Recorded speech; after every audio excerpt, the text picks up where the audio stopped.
Ukrainian President Zelensky met Prime Minister Rishi Sunak at the British leader's official country residence, Chequers, where the pair discussed Ukraine's request for Western fighter jets. Zelensky's short visit came following stops in Rome, Berlin and Paris during a European tour aimed at securing new weapons for a Ukrainian counter-offensive against Russia.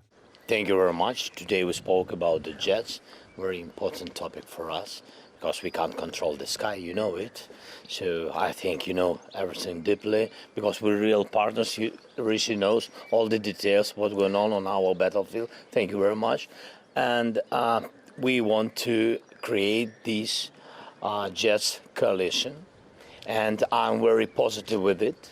We spoke about it, and I see that in the closest time you will hear some, I think, very important decisions, but we have to work a little bit more on it. Britain said it will begin basic training of Ukrainian pilots this summer, hand in hand with UK efforts to work with other countries on providing F-16 jets.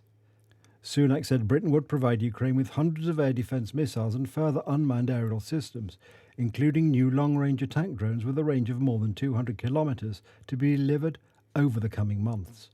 Sunak's spokesman also said Britain had no plans to send fighter jets to Ukraine. Yes, look, we are going to be a key part of the coalition of countries that provides that support to Vladimir and Ukraine. Now, it is not a straightforward thing, as Vladimir and I have been discussing, to build up that fighter combat aircraft capability. It's not just the provision of planes, it's also the training of pilots and all the logistics that go alongside that. Now, the UK can play a big part of that. One thing we will be doing, starting actually relatively soon, is training of Ukrainian pilots, and that's something that we've discussed today. We're ready to implement those plans in relatively short order, which will mean that we're training Ukrainian citizens to become absolutely combat-ready aircraft pilots, and particularly whether it comes to NATO tactics as well, because that's an important part of the long-term relationship between our countries. The Kremlin on Monday said Russia takes an extremely negative view of Britain's decision to supply Ukraine with more military hardware, but does not believe London's help will change the course of the conflict.